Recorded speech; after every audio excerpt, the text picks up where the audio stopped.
Success is not a coincidence, it is the result of hard work. Every effort you take is paving the way for your future. Believe in your dreams and fight for them, even when facing.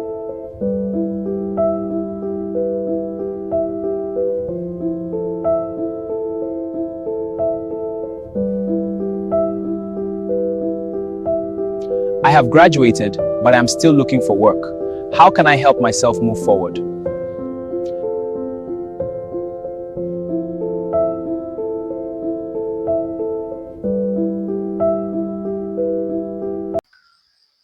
Hey guys, thank you for joining me on this new channel that I created for graduates, especially because I know I've been advocating for graduates on my Facebook platform, my TikTok as well, and my LinkedIn. Now, for this channel, I want to create it separately for students who ask questions, and I'll be more than happy to assist them where I can. In this episode, we would like to talk about things that the school has not prepped us for, and then when we graduated and we came out, we realized that I wasn't ready for this, right? Okay.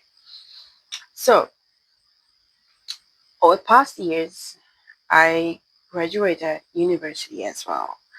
And coming out from school, I realized that there's so many things that my mind wasn't prepared for, and my body wasn't prepared also for, in terms of going through those emotional trends and the changes that were happening and it was affecting me as a young graduate. Now, if you had graduated already or you are about to graduate, then this is some of the phases that you will all go through and that I, for one, have battled it myself.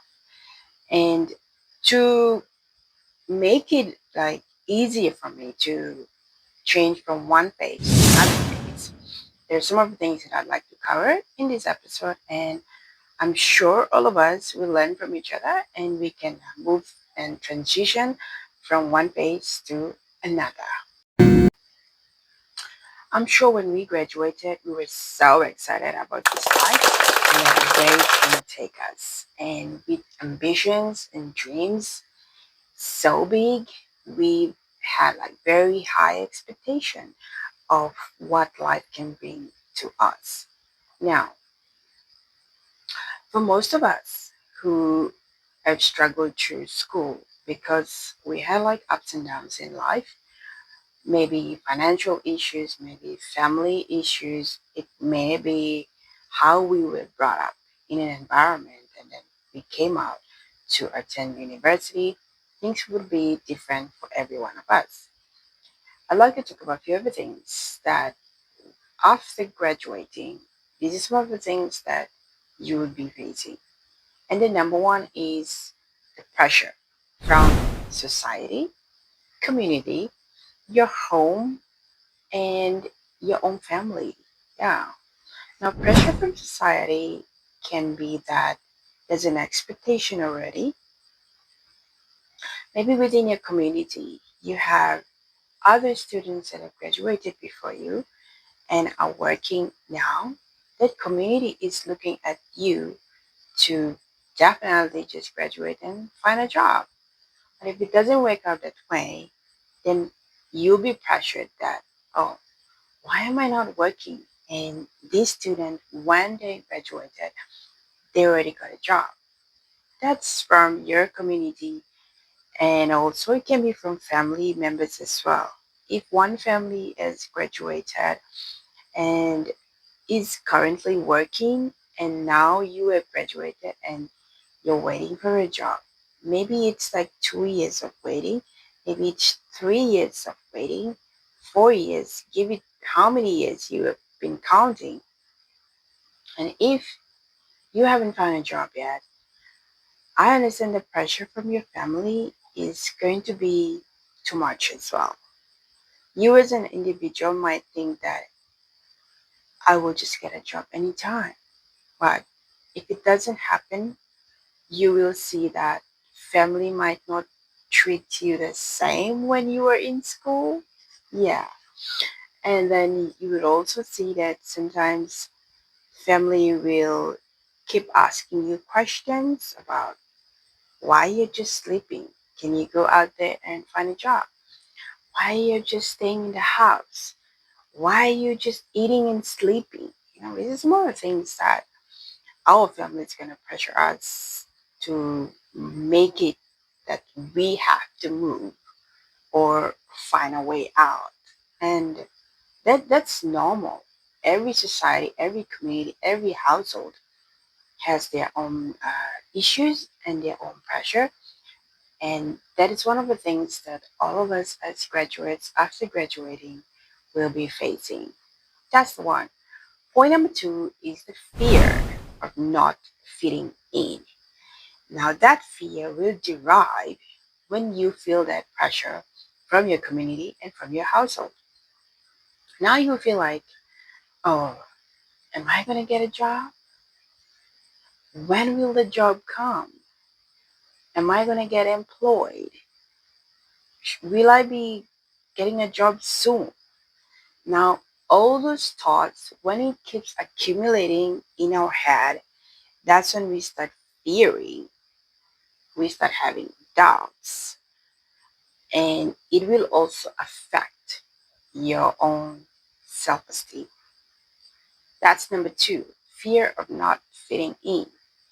Number three, when you have that fear, that's when depression and low self esteem comes in. Some people will talk about it, some people will not, and you will see that they're being detached from their family or from the society, that they don't want to do anything, they don't want to involve in any activities. Yeah, I've been there. Well, from my experience, when I was in the house, not having a job at all, I graduated. I had a bachelor, and being in the house, that was what happened. My street from where I was living expected that straight from graduating, you gotta get a job, you gotta start working. And it did not happen for me. And they started giving me this different look like, oh, she got a degree already. Why is she in the house? Oh, she graduated like 2 years back and she's still looking for a job. And I'll tell you, your aunties and your uncles are gonna like keep asking your family members when you're gonna work.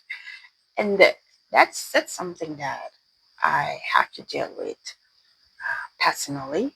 It really affected my self-esteem that I didn't want to go out and be more sociable with family reunions. I didn't want to go see my friends as well, that the ones that we graduated with and have already been working. I didn't want to be seen in town, like they finished, clocked off from work, they're going home, and I'm just in town, maybe like picking up some few groceries for the house, and I bump into them. Like I didn't want them to see me differently that way, and it really affected my self-esteem. That I had to be most of the time be in the house. The fourth one that the school did not prep us for, and that one, oh, it's gonna come heavy. That's the rejection when you start applying for a job. Now, our school has been great. They've taught us everything that we need to master to get 10 out of 10 in a test, maybe 50 out of 50 in a test. But did they prepare you of when you do get rejected? What do you do? No, they never did. And that was something that you as an individual will have to deal with yourself. Rejection will come when you start applying for a job. Rejection number one, you get. And then you get rejection number two and rejection number three. Or you don't get a phone call, even the least. An acknowledgement for your email, nothing at all. That takes a toll on us.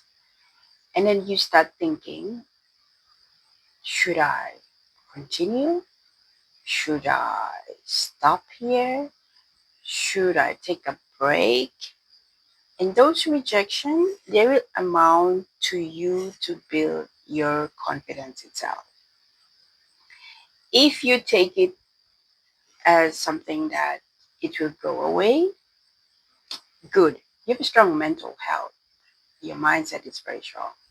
But if you're someone that you've seen rejection as I'm not good enough, maybe I'm not gonna make it, maybe this is the end of me, that would really affect your whole view of how you see life and its challenges. I sent out my emails and my work, letters, CV, everything, my resumes. I always pick up like newspaper after newspaper to check for any job vacancy, just for me to give it a try. Mind you, that time I was a broke graduate and I had to borrow from my mom to pay for the stamp, post it at the post office, or even get on the bus to go to town to send off the letter, or even hand deliver it. I had to do that. And when I don't get any response, I don't get any feedback, I I think about what are my odds now? How am I gonna play this game so I get to where I want to be? How am I going to get a decent job that I could start up from scratch so I could make my way up? And every time, I go to town, and that brings us to the last point, which is pain and embarrassment, which we were not even prepped up for. I wasn't prepped up for that. The pain that you will get and the embarrassing moments, like when you get rejected from your letters, you don't have a job, you're broke, you have no money, there's zero in your account. And you walk into town just to try to get something for the house, and you bump into one of your friends that you both graduated. It's already working, carrying probably groceries in plastic bag and walking, and then they see you and they're like, hey, a long time no see. How have you been? Are you working now? Oof. That question, that question is something that hits me hard. And that's my pain point. I felt like, mm, I don't know how to answer that. Because while I'm still looking for a job, here they are already working, already standing on their 2 feet, already supporting their family. And me, I'm still going around in circles. I'm still going around looking for ends to meet. And the pain and embarrassment is the last point, is the one that we were not even ready for it. The thing that we were not even ready to tackle. Because when we were in class, everything was straight out from pen and paper, no? You gotta get good grades, you gotta score a good mark for you to pass this. But for you to be rejected, how do you deal with it? Now it was never been taught. For you to be embarrassed, how do you pick up your self-esteem? For you to feel that pain point, how do you overcome that? For you to feel the pressure from the society, how do you navigate all of that out of all those pressures as a broke graduate, as a newly graduate, as a graduate that is at home, been looking for a job for the last 2 years, 3, 4, 5 years, you can count on it. How do you navigate all of that? And how do you keep swimming? Yeah. Now, after all of that, these are all the negative things. You might be thinking, so how do you get out of it? How do you find your balance? How do you stand on your 2 feet and try to help yourself. So for me, my number one point is I joined a church club, church youth group to help with my mental health. So I could be not thinking about the negative too much, but more on the positive. So yes, number one, you can join a club, like a good club that could help you stay focused, stay on track, help you be more positive. Number two, positive affirmations daily. Tell yourself every morning when you wake up that I can do this, I got this, I will have a job, I know my job is coming, I will be working in this company. Like you gotta tell yourself like every day, every day. You can write it, stick it up on the wall, you can write it, stick it up on the mirror in your room, and tell yourself every day that I am this, I am that, I am working in this, I am having my job, I got a job at this place. Like all the positive affirmations you tell yourself like every day. Number three, peer selection. Now this part, I I don't know if it's gonna work for some of you, but for me, I have to be more selective on the kind of friends that I want to hang out with and the friends that will not add value to what I aspire to be. So we all have different kinds of friends, but you gotta pick the ones that believe in you, that wants to see you grow, that wants to support you, that wants the best for you. Maybe they could like die for you, you know. Those kind of friends, you keep them and you allow them to add value to what you want to do. So yeah, those are my 3 points of navigating yourself out from the pressure, fear of not fitting in, the depression, and the low self-esteem that we get that the school did not even prep me for or did not even prepare me for it. When I came out, I was literally drowning and I had to find myself working on myself again, trying to find my own balance and my own pace. And those are some of the things that I had to battle with. So in our next episode, we're going to talk about what you can do after you find your balance and you have a positive affirmations going on for you. You know, your self esteem has been like gone above and you're okay, you're smiling again. And we're going to talk about how to fix your CV. Yeah. So we are not going to get rejected again. Those rejection, mm-mm. Now, how do you get your CV right so it can land you the job? Or where you going to start? As a fresh graduate, I understand your pain points, and I know being an unemployed broke graduate for 5 years before getting my job, we are going to be in the same journey. So subscribe to the channel, stay with me on the whole journey. Let's talk about the pain points, the solutions, and the problems that we both can solve together. I'll see you in the next episode.